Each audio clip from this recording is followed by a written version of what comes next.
Alhamdulillah, alhamdulillahi rabbil alamin. Wa bihi nasta'inu ala umuri dunya waddin. Wassalatu wassalamu ala ashrafil anbiya'i wal mursalin. Nabiyyuna Muhammadin wa ala alihi wa ashabihi ajma'in. Allahumma salli wa sallim ala sayyidina Muhammad wa ala ali sayyidina Muhammad. وبارك على سيدنا محمد وعلى آل سيدنا محمد في العالمين إنك حميد مجيد سبوح قدوس ربنا ورب الملائكة والروح. Muslimin, muslimat jamaah salat subuh Masjid Al-Ikhlas, Raffles Hills yang dirahmati Allah Subhanahu wa taala. Alhamdulillah, segala puji bagi Allah Subhanahu wa taala atas limpahan nikmat dan karunia yang Allah Subhanahu wa taala setiap saat, setiap waktu turunkan dalam kehidupan kita. Dan sebagai hamba-Nya, tak ada yang dapat kita lakukan kecuali menghadirkan dan mempersembahkan rasa syukur kita terus-menerus tanpa henti kepada Allah Subhanahu wa taala. Syukur yang akhirnya membuat nikmat kita ditambah oleh Allah Subhanahu wa taala. Syukur yang akhirnya membuat nikmat itu yang telah berada kepada kita langgeng dalam kehidupan kita. Syukur yang akhirnya membuat kita menjadi hamba Allah yang sejati, yang sungguh-sungguh beribadah dengan tulus hanya kepada Allah Subhanahu wa taala. Dan juga yang kedua, semoga kita pun mampu menjadi hamba-Nya yang kuat imannya, yang memiliki keyakinan yang totalitas dan kepercayaan yang begitu tinggi hanya kepada Allah Subhanahu wa taala. Sebagaimana sabda Rasulullah sallallahu alaihi wasallam, al-imanu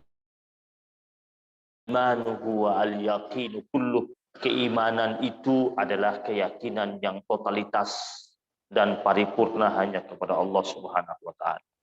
Dan kita berharap sampai saat ini dan seterusnya kita mampu menjadi hamba Allah yang tinggi syukurnya dan kuat imannya kepada Allah Subhanahu wa taala. Jemaah yang dimuliakan Allah Subhanahu wa taala, pada pertemuan kita kali ini kita masuk pada pembahasan surat Al-Qadar. Surat Al-Qadar, surat yang dikatakan oleh para ulama ahli tafsir sebagai surat Makkiyah, surat yang diturunkan sebelum Rasulullah sallallahu alaihi wasallam berhijrah ke Madinah. Adapun penamaannya dengan nama Al-Qadar karena dalam surat ini ada penjelasan yang disampaikan oleh Allah Subhanahu wa taala tentang tingginya kedudukan Al-Qur'anul Karim. Dalam Al-Qur'an, dalam firman Allah, innahu laqur'anun karim. Allah katakan Al-Qur'an itu mulia. Karena sesuatu yang mulia pasti dia berada pada kedudukan yang tinggi. Surat Al-Qadar, surat yang menjelaskan tentang tingginya kedudukan Al-Qur'anul Karim. Kemudian dinamakan Lailatul Qadar karena kedudukan yang begitu agung dan begitu mulia di sisi Allah Subhanahu wa taala. Malam Al-Qadar. Karena malam tersebut malam yang penuh dengan keberkahan. Sebagaimana ada firman Allah di mana Allah menyatakan inna anzalnahu fi lailatin mubarakatin inna kunna munzirin. Sesungguhnya kami Allah menurunkan Al-Qur'an fi lailatin mubarakatin, di malam yang penuh dengan keberkahan. Inna kunna munzirin. Sesungguhnya kami Allah Subhanahu wa taala senantiasa memberikan peringatan demi peringatan. Jadi dikatakan Al-Qur'an itu turun pada fi lailatin mubarakatin, di malam yang penuh keberkahan. Berarti disebabkan Al-Qur'an itu diturun, malam itu jadi berkah. Bermakna kalau seumpamanya orang itu hidupnya bersama Al-Qur'an, maka hidupnya akan dipayungi oleh nilai keberkahan. Orang yang di rumahnya dihiasi dengan bacaan Al-Quran, maka rumahnya penuh dengan nuansa keberkahan. Orang yang setiap saat berusaha berhimpun dan berkumpul dengan ahlul Quran, maka hidupnya akan bernuansa keberkahan. Bisa dibedakan, sesering mungkin kita duduk bersama ahlul Quran, mengunjungi mereka, menghadiri majlis mereka, datang kepada acara khatmul Quran, maka nuansa keberkahan bakal turun dalam kehidupan kita. Ada orang mungkin dia bukan penghafal Al-Quran, tetapi dia menaungi beberapa lembaga penghafal Al-Quran. Tiap bulan dia berikan subsidi kepada rumah-rumah Al-Quran. Dikarenakan dia ikut berjihad fi sabilillah dengan menggunakan hartanya untuk Al-Quran, maka Allah Subhanahu wa taala akan menurunkan nuansa keberkahan dalam hidupnya, keluarganya, rumah tangganya, anak keturunannya, bisnisnya, usahanya. Karena apa saja yang berkaitan dengan Al-Quran, pasti dia bernuansa keberkahan. Di malam yang Al-Quran itu diturunkan dikatakan fi lailatin mubarakatin, di malam yang penuh dengan keberkahan. Jemaah yang dirahmati Allah Subhanahu wa taala, Al-Imam Ibnu Katsir dalam kitab tafsirnya menjelaskan bahwasanya Lailatul Qadar itu terjadi pada bulan Ramadan. Inna anzalnahu fi Lailatul Qadar. Dan ini disepakati oleh para ulama. Dan Al-Quran itu pun diturunkan pada malam Ramadan. Sebagaimana firman Allah dalam Al-Quranul Karim, Syahrul Ramadan alladzi unzila fihi Al-Quran. Bulan Ramadan yang di dalamnya diturunkan Al-Quran. Maka akhirnya Ramadan pun menjadi spesial. Ramadan menjadi spesial. Kenapa? Karena di bulan itu diturunkan Al-Quran. Nabi Muhammad sallallahu alaihi wasallam menjadi nabi pamungkas dan menjadi spesial karena ia adalah rasul yang membawa wahyu ilahiyah berbentuk Al-Quran. Malaikat Jibril yang disebut sebagai Ruhul Amin, malaikat yang sebagai panglimanya para malaikat, ia menjadi spesial dikarenakan ia datang dan turun kepada Nabi Muhammad sallallahu alaihi wasallam, membawa Al-Quran, disampaikan kepada Nabi untuk diteruskan kepada umatnya Rasulullah sallallahu alaihi wasallam. Abdullah ibnu Abbas radhiyallahu taala anhu pernah berkata bahwasanya Allah Subhanahu wa taala menurunkan Al-Quran.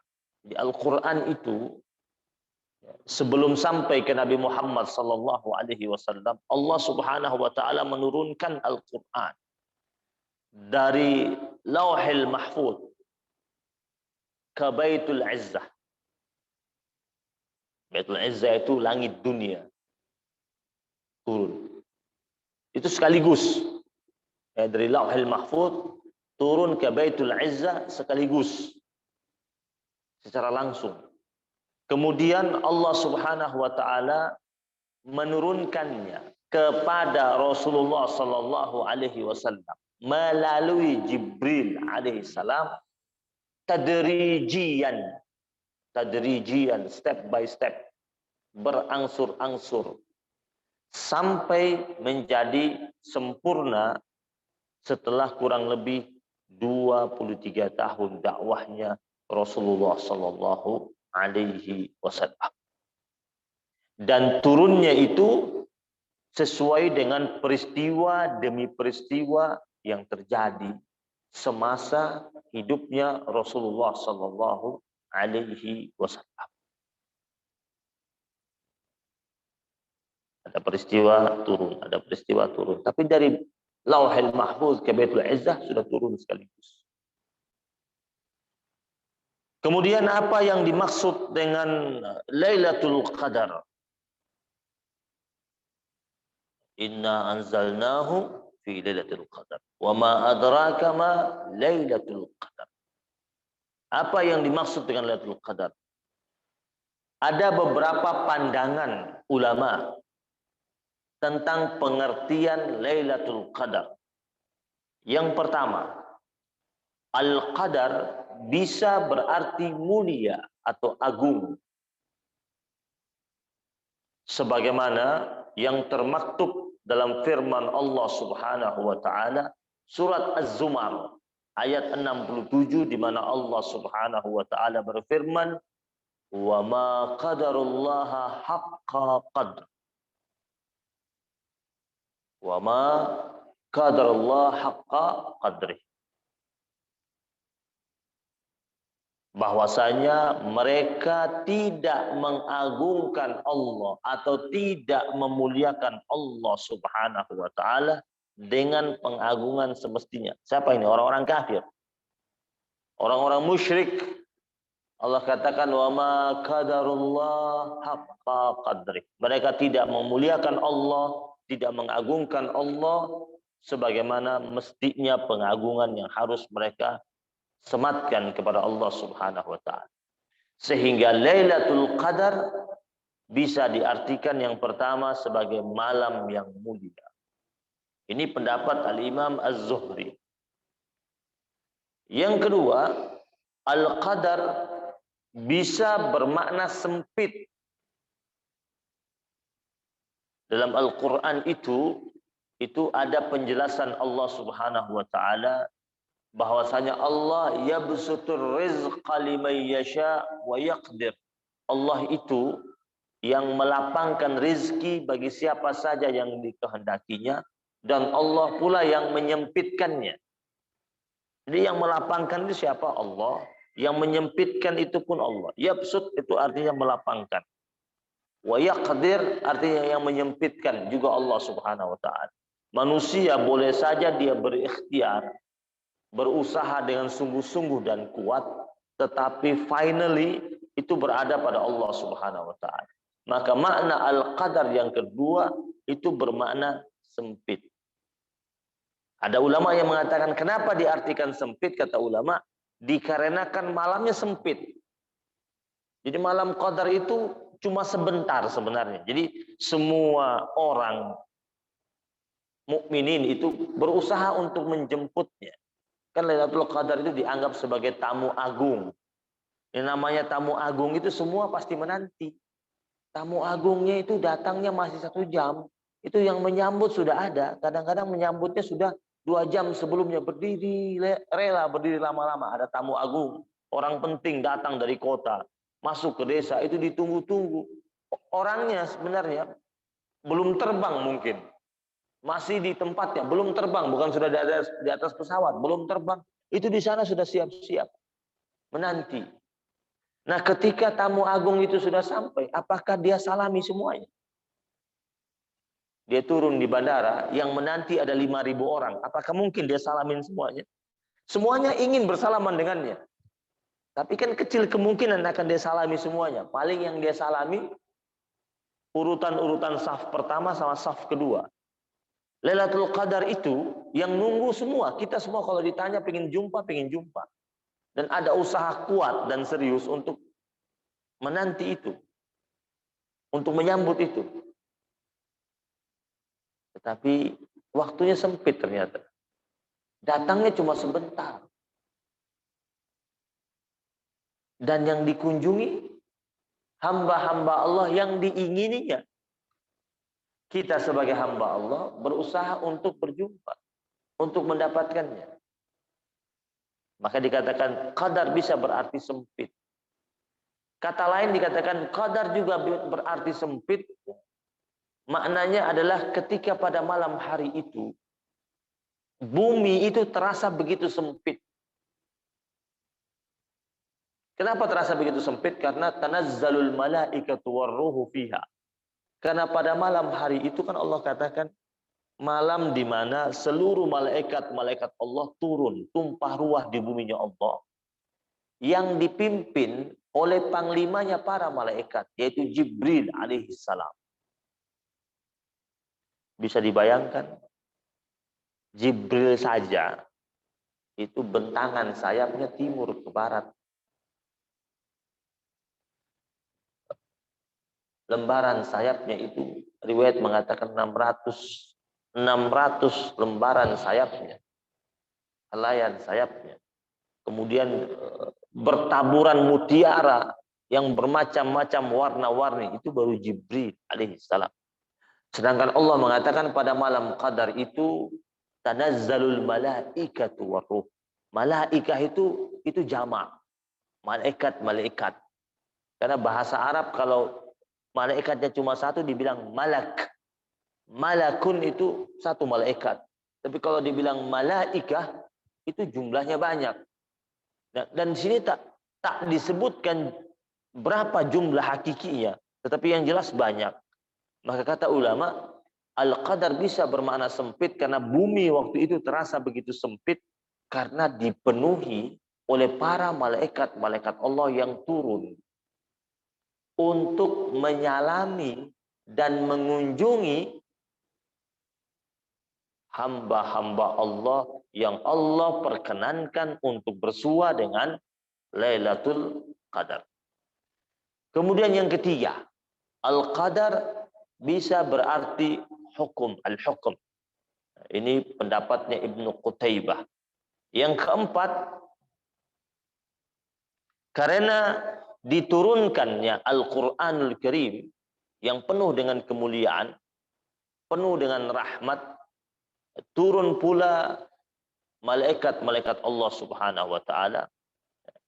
Kemudian dikatakan juga bahwasanya malam qadar adalah malam yang penuh dengan kemuliaan dan malam penetapan takdir. Poin yang keempat.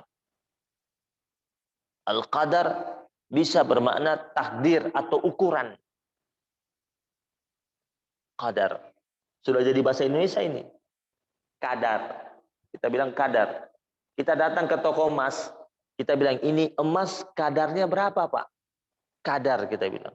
Apa artinya ukurannya? Kadarnya. Dari bahasa Arab, qadar. Jadi al-qadar bisa bermakna takaran atau ukuran. Karena pada malam hari itu malaikat-malaikat yang turun itu mengukur takaran keimanan hamba-hamba Allah yang menanti al-qadar. Dan yang takaran keimanannya berada pada tingkatan yang tinggi, maka diperkenankan untuk bersua dengan Lailatul Qadar. Jemaah yang dirahmati Allah Subhanahu wa taala.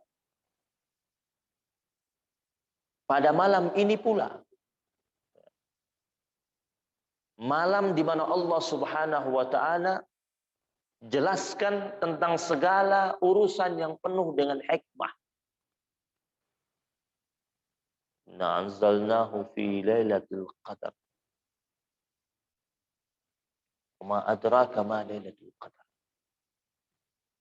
Lailatul Qadri khairum min alfi syahr. Tanazzalul malaikatu warruhu fiha biizni rabbihim min kulli amrin. Min kulli amrin di sini artinya malam dijelaskan segala urusan yang penuh dengan hikmah. Maksudnya apa? Malam itu pula adalah malam ditetapkannya takdir. Ada orang yang berjumpa dengan Lailatul Qadar, dia sakit lalu ditakdirkan dia sembuh pada malam hari itu atau esok harinya. Ada orang yang berjumpa dengan Lailatul Qadar, dia sebelumnya berada dalam kemeranaan, kesulitan dan kesusahan. Setelah dia berjumpa esok harinya, Allah lapangkan seluruh macam urusannya. Allah keluarkan ia dari kemelut kehidupan yang penuh dengan kemeranaan. Jemaah yang dirahmati Allah Subhanahu wa taala.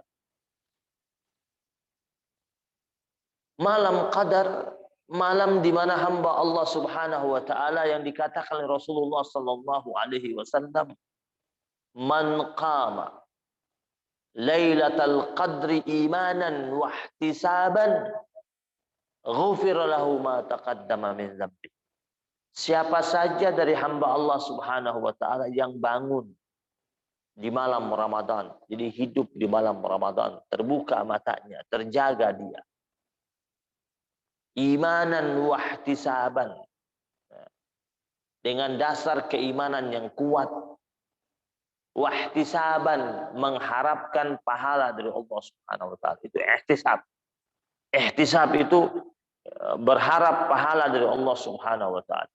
Ghufira lahu ma taqaddama min dzambi. Maka Allah Subhanahu wa taala mengampuni dosa-dosa ia di masa lampau. Jadi orang yang berjumpa Lailatul Qadar, dosanya itu sirna, pupus, dihapus oleh Allah Subhanahu wa taala.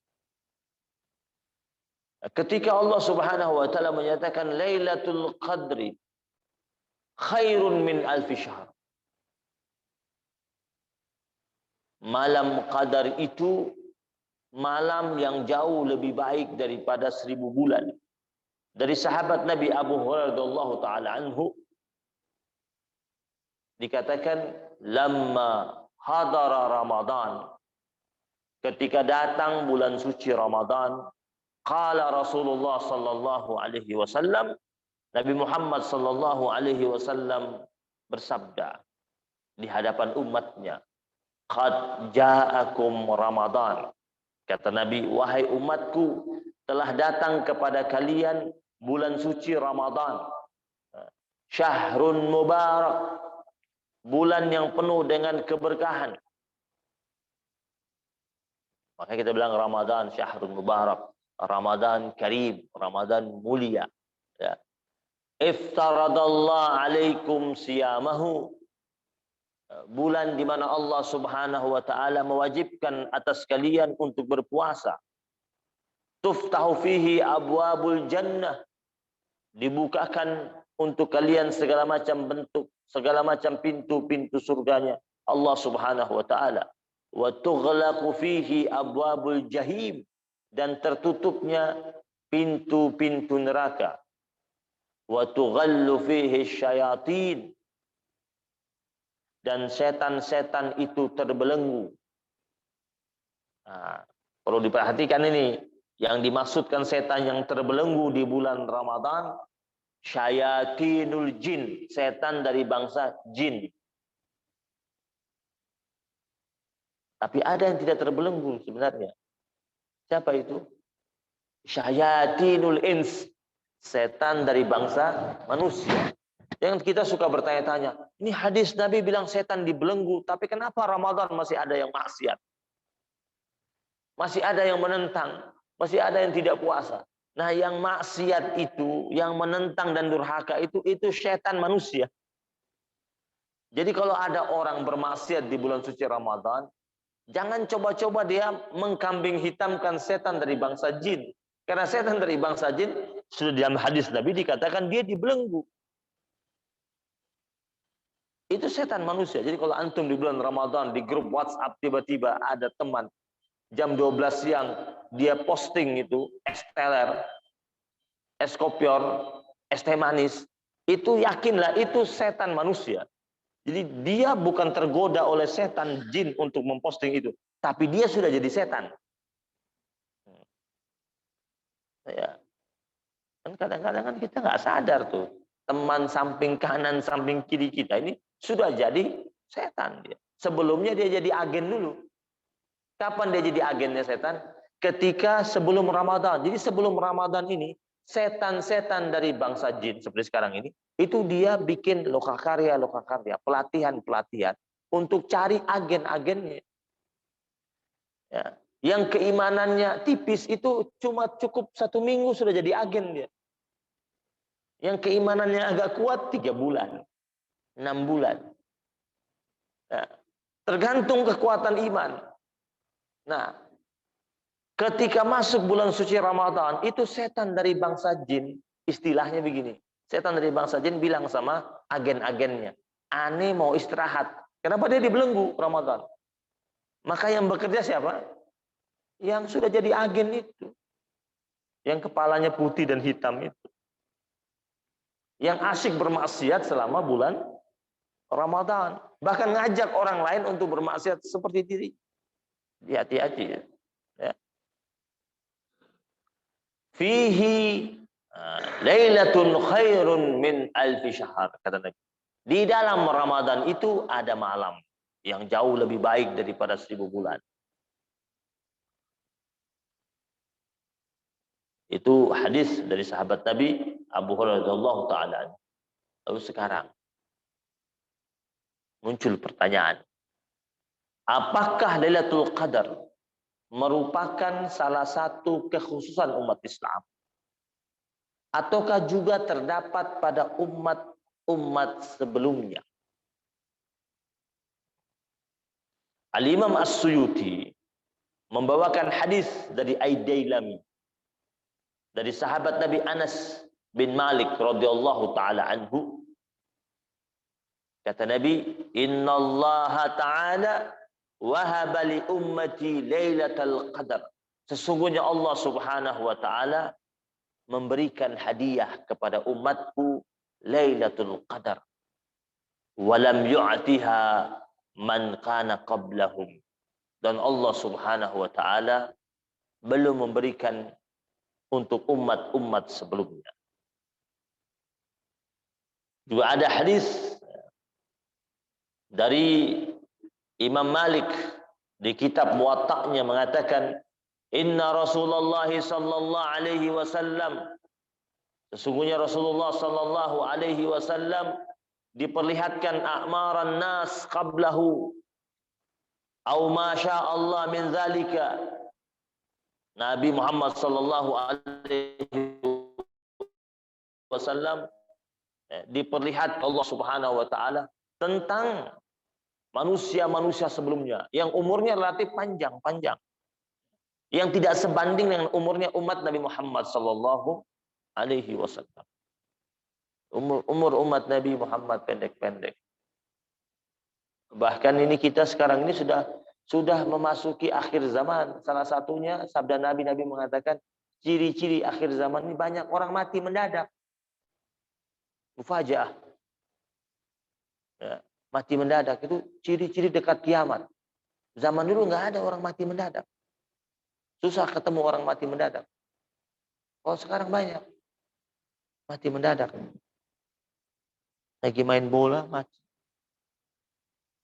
Lagi main catur mati. Lagi main catur. Duduk sehat main catur. Dia skak temannya. Dia bilang skak. Skakmat dia bilang. Skakmat dia. Dia nunggu temannya maju. Temannya mikir. Temannya balas. Jalan lagi. Ketika temannya balas skakmat juga. Temannya bilang, ayo jalan. Dia nggak jalan-jalan lagi. Ternyata dia habis skakmat, dia mati duluan. Malaikat ambil. Jadi dia bilang skakmat, tahu-tahu datang malaikat ambil dia. Banyak orang meninggal mendadak. Dan dalam hadis Nabi itu ciri-ciri mendekati kiamat. Nabi Muhammad SAW diperlihatkan dengan umat-umat sebelumnya umurnya panjang-panjang. Jadi amal ibadahnya, masya Allah, berarti kan umurnya panjang, diisi dengan kesalehan dan ketaatan, ya. Sehingga akhirnya Nabi Muhammad SAW berharap agar umatnya ini pendek usianya, 60, 70, 80 ini. Bagaimana jika mereka bisa mendapatkan pahala-pahala yang banyak?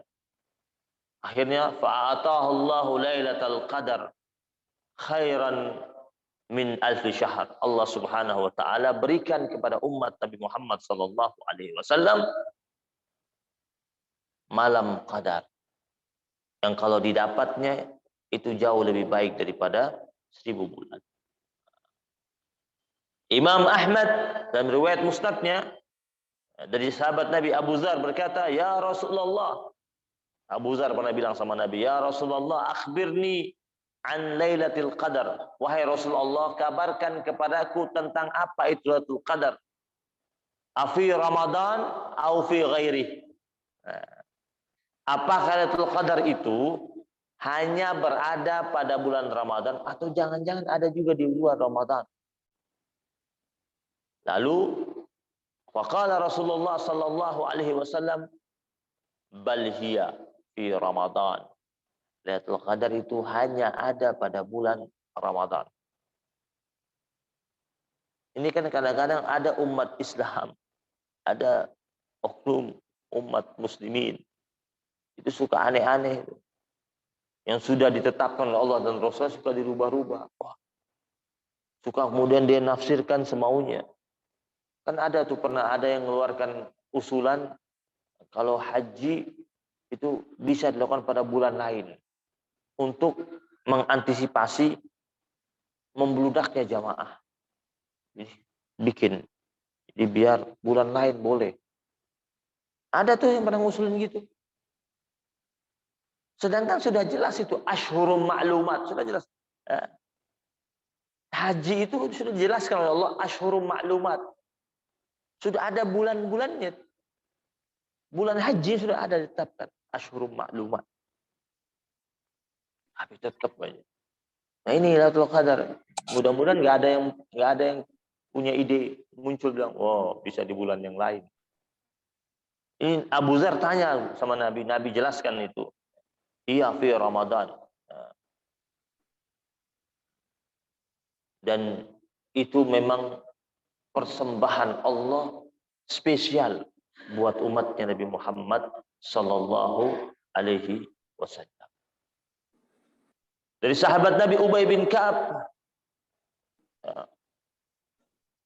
beliau berkata, "Bil alamati atau bil ayah allati akhbarana Rasulullah sallallahu alaihi wasallam annaha tatlu'u yawma idzin la syu'a laha." Ini alamatnya, tanda-tandanya.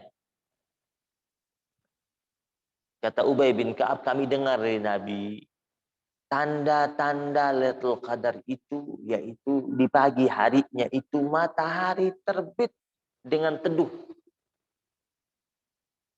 Sinarnya tidak terik dan menyengat. Itu tanda Lailatul Qadar. Berarti sebaiknya menantinya sampai pagi. Dan afdolnya jangan sampai tertidur. Kadang-kadang orang-orang yang datang i'tikaf benar-benar datang di 10 hari terakhir, khususnya di malam-malam ganjil. Tapi sepertinya dia pindah tempat tidur. Dia bawa kasur lipat, bawa termos, biskuit 2 kaleng, charger handphone dia bawa semua. Ya. Kalau antum mau i'tikaf, i'tikaf itu isinya itu, ya, i'tikaf itu diisi dengan sholat, zikir, baca Quran. Orang i'tikaf itu dia mengusahakan dirinya sedikit tidurnya dan sedikit bicara. Ini kadang-kadang kita datang ke tempat iktikaf, itu ada kelompok-kelompok.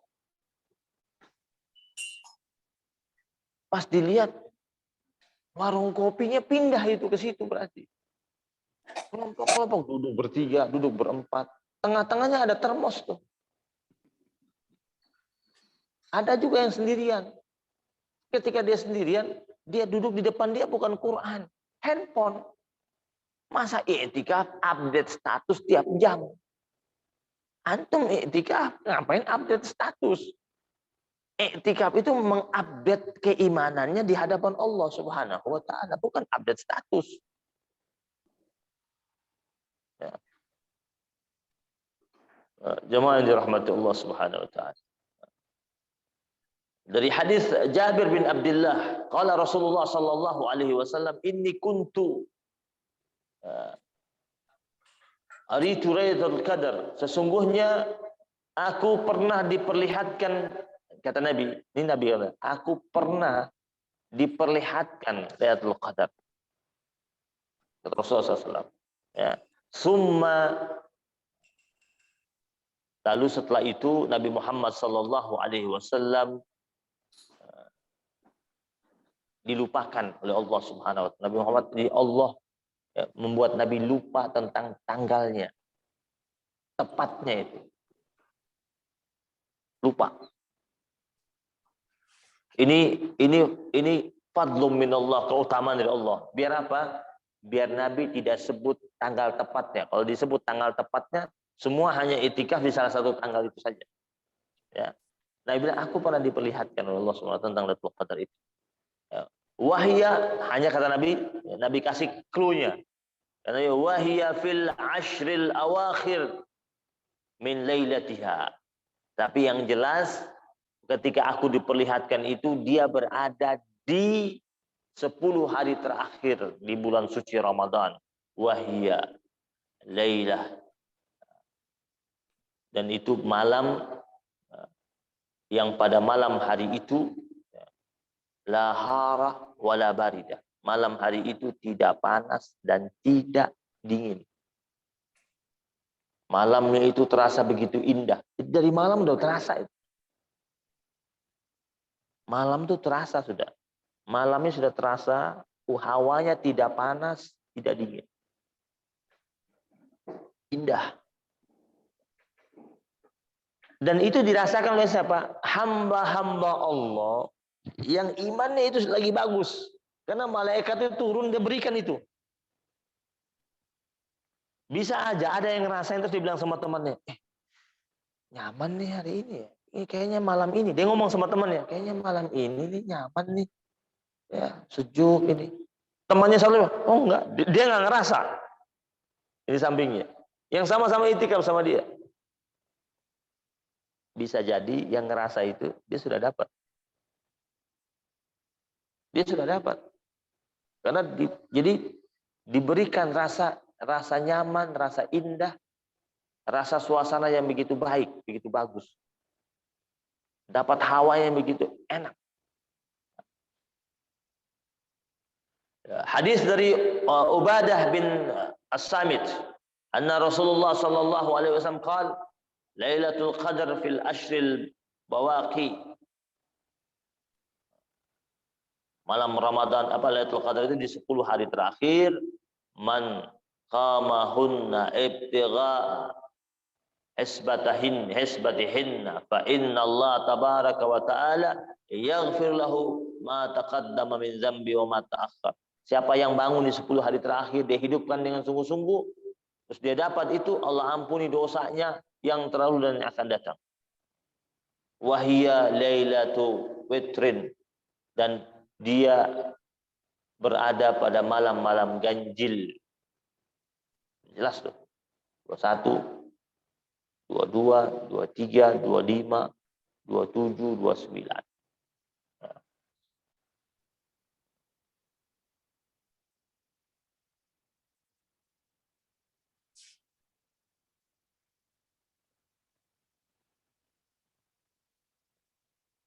Nah, karena ada riwayat hadis bahwasanya Kata Aisyah radhiyallahu taala anha, Rasulullah sallallahu alaihi wasallam ya'takifu, beritikaf di 10 hari terakhir.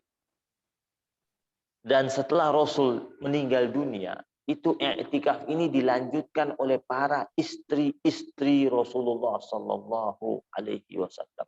Summa i'takafa azwajuhu min ba'dihi. Jadi istri-istri Nabi itu setelah wafatnya Rasul, mereka di bulan Ramadan di 10 hari terakhir mereka melanjutkan apa yang biasa mereka lihat dari Rasulullah sallallahu alaihi wasallam. Karena Rasulullah sallallahu alaihi wasallam yajtahidu fil ashr awakhir ma la yajtahidu fi ghairi.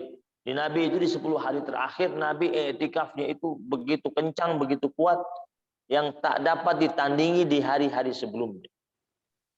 Rasulullah sallallahu alaihi wasallam. Maka ketika malam Qadar itu kata para ulama selain i'tikaf memperbanyak membaca doa. Ini sangat dianjurkan, sangat disunnahkan. Dan doa itu sebagaimana diajarkan Rasulullah SAW, Allahumma innaka afuwun tuhibbul afwa fa'fu anni. Kenapa pakai afun? Kenapa nggak pakai ghafur? Allahumma innaka afuwun, bukan ghafur. Allahumma innaka ghafurun. Pakainya afuwun. Kata para ulama salafus salihin, pendapat ulama salafus salihin, jadi sifat Allah ini kan ada yang al-ghafur, ada yang al-afu. Allah itu al-ghafur. Artinya apa? Allah itu mengampuni segala macam bentuk dosa kita. Itu al-ghafur. Dan ketika dosa kita sudah diampuni oleh Allah yang al-ghafur, ya, Allah ampuni dosa kita, bukan berarti catatan kita sudah hilang. Catatan dosa kita masih ada, tetapi kita sudah tidak dihukum berdasarkan dosa itu. Kenapa? Karena sudah diampuni. Ibaratnya apa? Residivis dosa. Kan ada orang ditahan, setelah dia keluarkan, dia sudah jadi rakyat biasa lagi kan? Sudah bebas.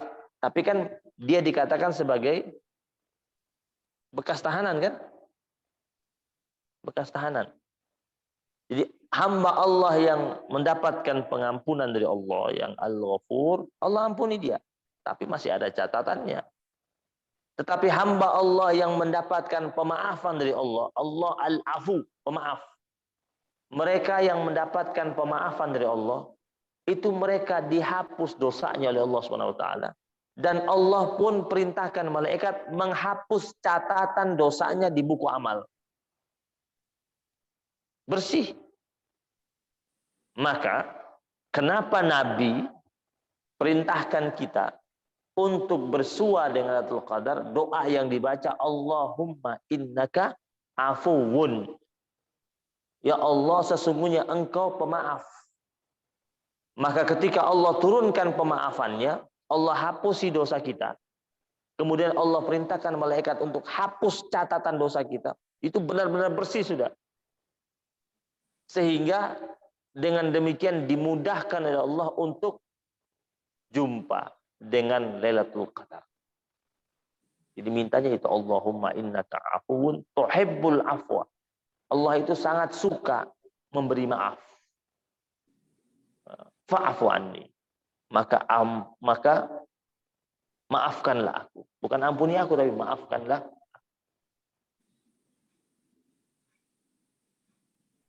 Ini doa yang Nabi ajarkan kepada Aisyah radhiyallahu taala.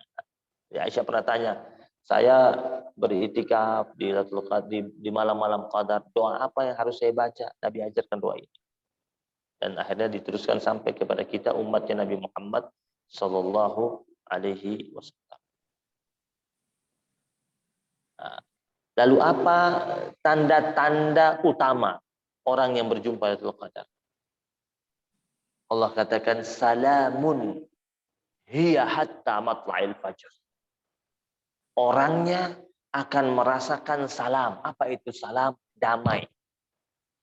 Tenang. Tentram. Hatta matla'il fajr. Jadi dari malam hari itu Pak, dia rasakan damainya itu. Terus dia rasakan tenangnya, sejuknya, dia rasakan terus. Hatta matla'il fajar, sampai terbitnya fajar, sampai pagi hari. Apakah cuma sampai esok hari? Enggak juga. Jadi kata ulama yang dimaksudkan hatta matla'il fajar, sampai fajar kematian menjemput dirinya, orang itu merasakan salam, merasakan tenang. Dan perubahan signifikan terjadi pada kehidupannya. Jadi kalau seumpamanya nih ada orang di bulan Ramadan, habis Ramadan, dia berubah jadi baik, jadi taat, jadi soleh, soleha, jadi patuh.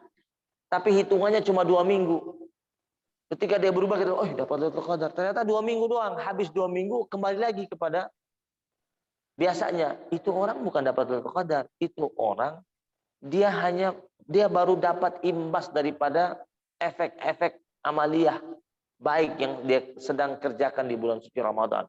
Tapi kalau orang yang dapat Lailatul Qadar itu salamun hiya hatta matla'il fajar. Orangnya itu perubahannya itu hatta matla'il fajar. Sampai fajar kematian menjemput dirinya.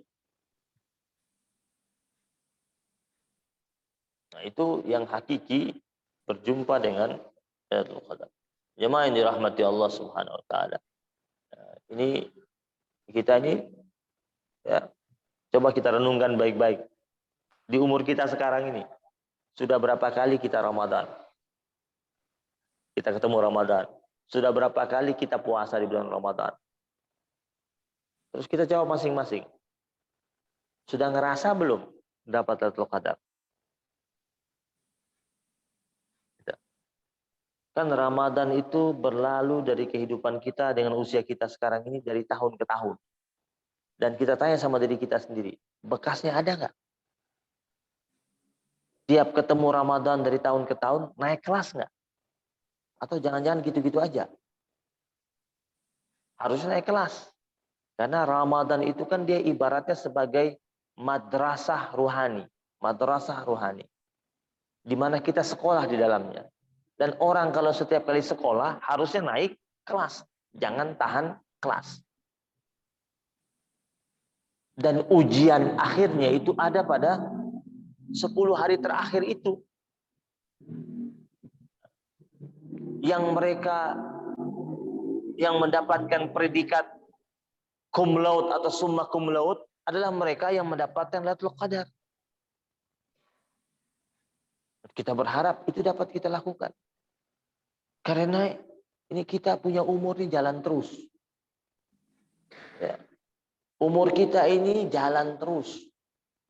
Al-Imam Hasan Al-Basri pernah mengatakan bahwasanya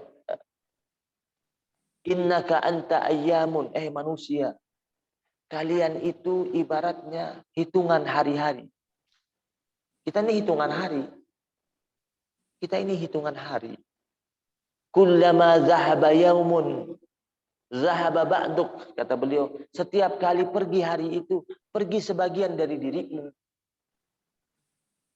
Coba. Iya kan? Setiap kali pergi hari, pergi sebagian dari diri kita. Coba semakin hari, semakin hilang apa yang berada pada tubuh kita. Gigi mulai tanggal, rambut mulai tipis, pendengaran mulai kurang, mata kurang awas. Itu kan kullama zahaba yaumun zahaba ba'duk.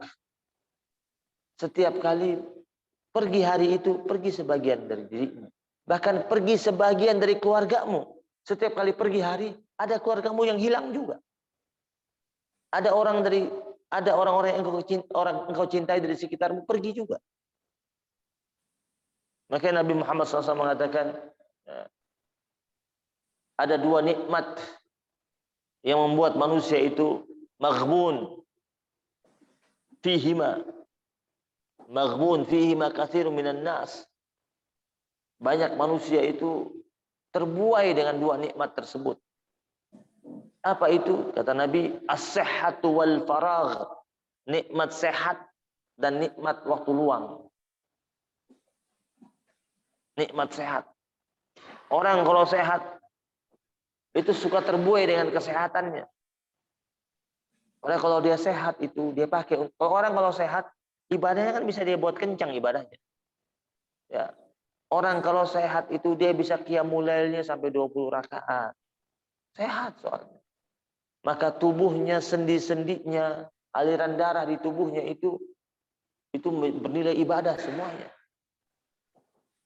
Kalau dia sakit, paling dia bangun tahajud cuma bisa 2 rakaat, 4 rakaat. Tapi kalau sehat, tapi kebanyakan orang ketika dia sehat, lalai dia. Lalai dengan kesehatan. Yang kedua, al-faragh kata Nabi. Waktu luang. Kita waktu luang kita pakai buat apa? Ini sekarang orang lagi liburan panjang. Pakai buat apa? Itu liburan panjang tuh al-faragh, waktu luang. Pakai buat apa? Jalan-jalan. Rekreasi. Bukan Islam melarang, Islam tidak melarang. Tapi usahakan jalan-jalan rekreasi itu diisi dengan untuk tadabbur terhadap nikmat Allah Subhanahu wa taala. Setiap pantai yang kita kunjungi, kita bertasbih, kita bertahmid. Kita memuji Allah atas keindahan pantai tersebut. Setiap gunung hijau yang kita datangi, kita tetap mengucapkan pujian kepada Allah atas gunung yang Allah ciptakan sebagai paku-paku bumi. Tapi berapa banyak orang yang ketika mereka berrekreasi, mereka masih ingat Allah. Bukankah ketika mereka berrekreasi yang ada dalam pikiran mereka, kuliner apa yang bakal mereka santap nanti siang? Bukankah mereka yang senang berrekreasi itu lebih banyak menghiasi acara rekreasi mereka dengan gelak tawa dan canda?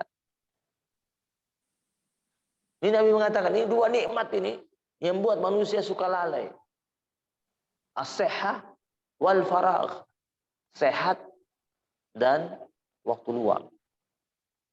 Jadi kita berharap kita jadi hamba Allah yang benar-benar memanfaatkan waktu sebaik-baiknya. Ini sudah 2022. Cepat itu waktu. Kata Syekh Yusuf Al-Qardawi dalam kitabnya Manajemen Waktu dalam Islam, berdasarkan hadis Nabi yang beliau ambil, beliau katakan umat muslim itu setidaknya ada 4 hal yang harus dia miliki dalam pembagian waktu. Yang pertama, dia pakai waktunya untuk bermunajat kepada Allah Subhanahu wa taala, berdoa. Yang kedua, dia pakai waktunya untuk mengukur dirinya. Mengukur kapasitas dirinya. Jadi dia review dirinya itu tiap hari. Bukan tiap minggu, tiap hari, tiap detik. Kemudian yang ketiga, dia pakai waktunya untuk memikirkan ciptaan Allah. Berarti apa? Mengaji. Mengaji dan mengkaji. Belajar. Kemudian yang keempat, dia pakai waktunya untuk menikmati makanan dan minuman yang kesemuanya itu persembahan dari Allah Subhanahu wa taala. Menikmatinya bersama siapa? Keluarganya, orang terdekatnya. Sekarang ini di rumah-rumah, coba kita lihat. Jarang sudah orang duduk kayak waktu-waktu dulu. Duduk sama-sama, satu meja, makan sama-sama. Banyak rumah yang kita kunjungi saat ini, itu meja makannya bersih, bagus. Piringnya itu bisa seminggu nggak dicuci. Kita masuk ke dapurnya cakep, bagus. Bahkan itu kompornya itu kelihatannya masih baru, jarang dipakai. Kenapa? Penghuni rumahnya ada 5 orang, tapi semuanya pesannya online. Pesan makannya online. Dan masing-masing pesan sendiri-sendiri. Lewat handphonenya. Makanannya datang, nggak makan di meja makan. Makannya di mana? Di kamar. Akhirnya orang tua sama anak nggak pernah duduk satu meja makan. Padahal mereka duduk bersama-sama itu. Mereka sedang menggunakan waktu yang dianjurkan oleh Rasulullah SAW. Duduk sama-sama, makan sama-sama. Bercengkrama sama-sama. Ada keberkahan saat bersama-sama. Ini nggak ada. Semua makan, pesan sendiri-sendiri. Yang satu mau makan jam berapa, pesan. Makan jam berapa, pesan. ulama-ulama zaman dahulu, wah, mereka mengatakan begini. Ada yang mengatakan begini. Wa min alamat i'radillah, ciri-ciri Allah berpaling dari seorang hambanya itu, Allah jadikan hambanya itu sibuk dengan urusan dunia ketimbang ibadah. Jadi hati-hati orang yang super sibuk sampai tidak punya waktu ibadah. Hati-hati, itu Allah sedang berpaling dari dia, bukan Allah cinta dia. Kan ada, alhamdulillah rezeki saya ini besar banget, perusahaan saya berkembang terus, dia puji Allah. Iya, antum puji Allah bagus, tapi antum harus renungi. Ini antum dibikin repot dengan dunia. Ini berarti Allah Subhanahu wa taala sedang menelantarkan antum. Karena hamba Allah yang tidak ditelantarkan oleh Allah adalah hamba Allah yang Allah mudahkan dia untuk beribadah. Allah ringankan hatinya untuk menghadiri majlis ilmu. Duduk bertahan di majlis ilmu sesaat. Antum yang bisa hadir pada saat ini bersyukur kepada Allah. Kenapa? Allah kasih waktu buat antum. Kan waktu ini kan ciptaan Allah. Waktu kan Allah yang ciptakan. Allah yang punya waktu ini. Tapi Allah kasih kepada hamba-hamba Allah pilihan. Yang punya ada waktu untuk ngaji, punya ada waktu untuk sholat, punya ada waktu untuk duduk di majlis ilmu. Ulama-ulama zaman dahulu itu kenapa hidupnya berkah? Kan mereka juga dikasih waktu 24 jam, Pak. Sama kayak kita. Tapi kenapa karangan bukunya, ada yang karangan bukunya itu sampai 1000 jilid. Ada. Itu gurunya Imam Bukhari, gurunya Imam Muslim itu dikatakan. Gurunya Imam Bukhari, gurunya Imam Muslim. Itu beliau ahli hadis. Beliau nulis kitab. Saking sibuknya beliau nulis kitab. Kalau beliau mau makan, itu beliau tidak sempat untuk makan dengan tangannya. Jadi ketika mau makan, saatnya jam makan itu, yang suapin dia pelayannya. Pelayannya suapin dia. Dia asik nulis. Oh, ini ada apa nih? Bahkan ada ulama, diriwayatkan ada seorang ulama, dia nulis kitab sepanjang malam. Sampai pagi. Malam hari itu ada jam makan malam, itu pelayan yang suapin dia. Sampai-sampai dia nggak sadar kalau dia sudah makan. Ketika masuk subuh dia bilang sama pelayan, saya belum makan malam, ambil makanan buat saya.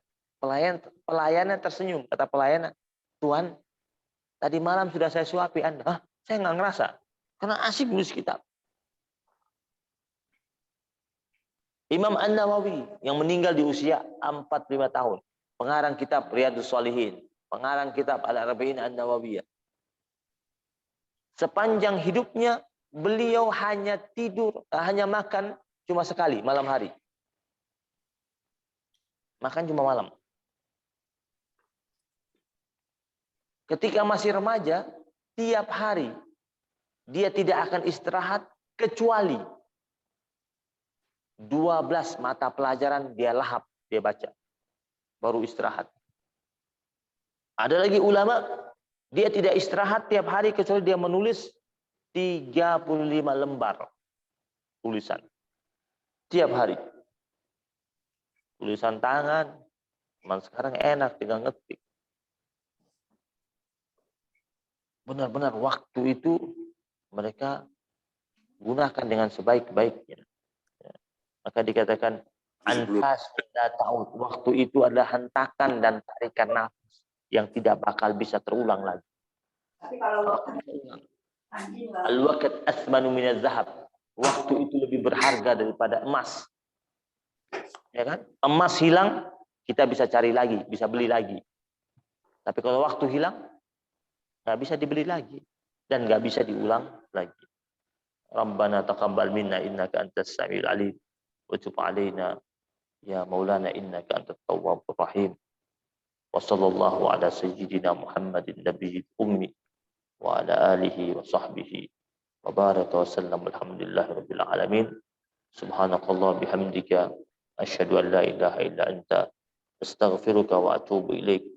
Wabillahi taufiq wal hidayah. Walafu minkum. Wassalamualaikum warahmatullahi wabarakatuh.